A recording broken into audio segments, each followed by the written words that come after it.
جو وارفیئر ہے اس کی ڈائنامکس چینج ہو گئے ہیں. اسرائیل ایران کا دیکھیں آپ, اس کے علاوہ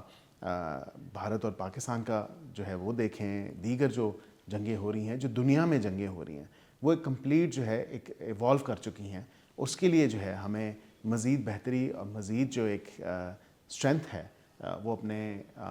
قانون میں اور آئین میں لانے کی ضرورت ہے. اچھا, ایک بات یہ بھی ہو رہی تھی کہ وہی ٹاپک کہ فیلڈ مارشل ہی تقرریوں کا اختیار ان کو ملے گا, اس بات میں کتنی صداقت ہے؟ دیکھیں میں اس پہ کوئی کامنٹ نہیں کروں گا, اور اس کی وجہ یہ ہے کیونکہ اگین نیشنل سیکیورٹی, کچھ چیزیں جو ہوتی ہیں وہ میڈیا پہ ڈسکس کرنے کے لیے نہیں ہوتی, ان کی سینسٹیوٹی اتنی ہوتی ہے بالخصوص اس معاملے کے حوالے سے. تو میں آپ سے یہی گزارش کروں گا کہ اس کو ایک دفعہ پریزنٹ ہونے دیں. آرمی چیف کی مدت کا 5 سال کی گئی تھی ان کی مدت, اس کے بعد کیا آرمی چیف کے حوالے سے نوٹیفیکیشن جاری ہونا ہے؟ کیونکہ آپ نے اس سے پہلے کہا تھا کہ اگر ضرورت پڑی تو پھر یہ جاری کریں گے. میرا نہیں خیال کہ اس کی ضرورت ہے, اور اس کی وجہ یہ ہے کیونکہ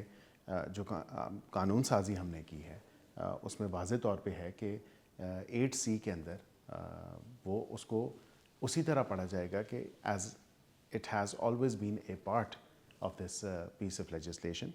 اور اس کو اسی حوالے سے وہ 5 سال ہے, اور اس کی 5 سال کی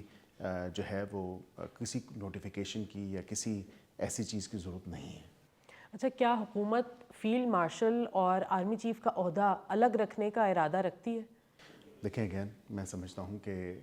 آپ کی ذاتی کیا رائے ہے؟ کیا میرے خیال سے ایک تو آپ دیکھیں آرمی چیف جو ہوتے ہیں وہ 4 اسٹار جنرل ہوتے ہیں, فیلڈ مارشل جو ہے گو کہ ایک اعزازی طور پہ ہے لیکن وہ 5 اسٹار ہوتے ہیں. تو پھر ظاہری بات ہے کہ اس کو بھی جو ہے وہ مختلف حوالوں سے دیکھنا چاہیے, کیونکہ جب آپ کے رینکس ہوتے ہیں تو پھر ان کی ساتھ جو دیگر چیزیں ایسوسیٹڈ ہوتی ہیں ان کو بھی اس حوالے سے دیکھنا چاہیے. اگین آئی وڈ ریکویسٹ کہ اس میں ہمیں اس سے زیادہ بحث نہیں کرنی چاہیے فی الوقت. اچھا, ایک عہدہ تو 5 اسٹار جنرل کا ہے, دوسرا 4 اسٹار جنرل کا ہے, تو انڈرسٹینڈنگ بھی یہی سمجھ آتی ہے کہ یہ علیحدہ عہدے ہونے چاہیے, اور اس سے متعلق بہت زیادہ گفتگو کی جا رہی ہے اسلام آباد میں, کہا یہ جا رہا ہے یا تاثر دیا جا رہا ہے. دیکھیں اب وہ کہتے ہیں جتنے منہ اتنی باتیں. اب سوشل میڈیا پہ بیٹھ کے آپ کامنٹ کریں یا اس کے جو ہے اپنی طرف سے من گھڑت چیزیں لکھنا شروع کرتے ہیں تو ان میں کوئی صداقت نہیں ہے. آبویسلی گورنمنٹ جو ہے وہ آپ کو اپ ٹو ڈیٹ رکھتی ہے تمام تر معاملات کے اوپر. کیا پاکستان انٹرنیشنل اسٹیبلائزیشن فورس کا حصہ بننے جا رہا ہے؟ دیکھیں ابھی یہ اس پہ بھی قبل از وقت ہے, اور میں سمجھتا ہوں کہ جو 8 ممالک ہیں مسلم ممالک, ان کے وزرائے خارجہ ان کی ریسنٹلی ملاقات ہوئی استنبول میں, اس پہ ایک اعلامیہ جاری ہوگا. جس طرح پہلے وقتاً فوقتاً اعلامیے جاری ہوتے رہے, میرا اس پہ کسی قسم کو کامنٹ کرنا بہت قبل از وقت ہوگا. میں سمجھتا ہوں کہ یہ ایک آنر کی بات ہے